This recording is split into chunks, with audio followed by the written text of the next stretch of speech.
Salut, j'espère que tu vas super bien. Dans cette vidéo, nous allons apprendre à déterminer une primitive de f sur r.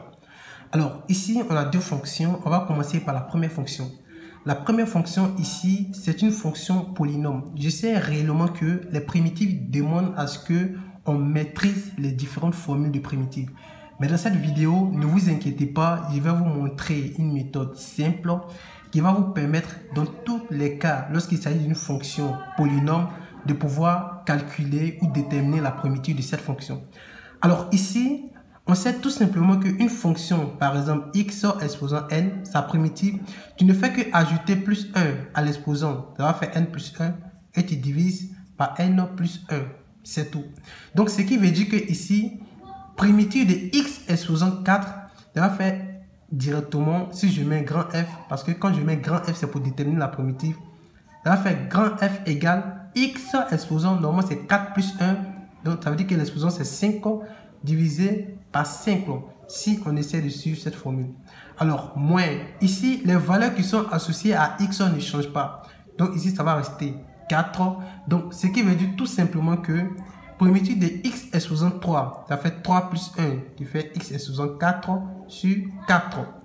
Alors, moins 4. Ici, primitive de x, ça fait, vu que ici l'exposant c'est 1, donc on va faire 1 plus 1, ce qui veut dire que ça sera x exposant 2 sur 2 plus, ici, vous savez tout simplement que primitive d'un nombre réel, par exemple de a, ça fait ax, donc primitive de 3, ça fait 3x, on n'oublie pas même plus k, avec k appartient à r. Donc ici, directement pour bien arranger, ça sera grand F de x égale x exposant 5 sur 5. Ici, on peut directement simplifier le 4, donc il va rester moins x exposant 4. Ici aussi, on peut simplifier le 2, donc il va rester moins 2x au carré plus 3x plus k, avec k appartient à r. Et c'est tout pour cette première fonction. Alors, on va maintenant passer à la deuxième fonction ici. Donc pour cela, vous ne devez pas vous paniquer, c'est à peu près la même fonction comme la première. Pourquoi? Parce qu'on a un dénominateur qui est un nombre réel. Donc pour cela, on doit tout simplement séparer pour qu'il y ait le même dénominateur. Ce qui veut dire que la même fonction f de x, ici je ne mets pas grand f de x comme ici, parce que c'est juste que je vais représenter la même fonction, alors qu'ici est déterminée directement la primitive. Donc ici ça devient f de x, cette même fonction égale à x carré sur 3 moins 2x sur 3 plus 1 sur 3. Donc ce qui veut dire que là maintenant, je peux commencer à calculer la primitive de chaque élément. Donc ça va faire grand f de x égale, vous ne devriez mettre grand f de x lorsque vous devez calculer la primitive. Alors, n'oubliez pas que ici, le x carré sur 3, ça peut devenir directement 1 tiers de x exposant 2. Ça veut dire qu'il ne fait que décaler le dénominateur. Donc c'est ce qu'on va faire ici. Donc ici, on a 1 tiers qui est multiplié par x au carré. Comme ici par exemple. Donc pour trouver la primitive de x au carré, ça va directement faire x exposant 3 sur 3. Donc ce qui veut dire que ici ça sera 1 tiers de x exposant 3 divisé par 3. Moins. Ici ça sera 2 tiers.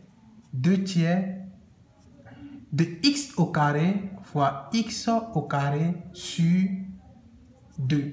Parce que primitive de x, ça fait x carré divisé par 2, c'est ce qui est là. Et les 2 tiers, je l'ai mis juste à côté. Alors, plus 1 tiers, c'est un nombre réel. Donc, pour trouver sa primitive, ça fait 1 tiers de x plus k. N'oubliez pas tout simplement que k appartient à r. Alors, ici, vous voyez tout simplement la primitive. Et pour rendre ça plus simple, ça devient grand F de x égale. Ici, le dénominateur, c'est 3 fois 3, ça va faire 9. Donc, au numérateur, on aura x exposant 3 sur 9 moins. Ici, au dénominateur, on aura 3 fois 2 qui fait 6. Donc, au numérateur, bon, directement, on peut simplifier le 2. 2, quand on simplifie, va rester 3 au dénominateur. Donc, au dénominateur, le de 6, ça devient 3. Et au numérateur, c'est x au carré. Donc, ici, ça fait plus 1 tiers de x plus k. Alors, voici donc la primitive de la deuxième fonction. J'espère réellement que vous avez compris comment déterminer la primitive d'une fonction polynôme. Alors, on se voit à la prochaine vidéo. Ciao!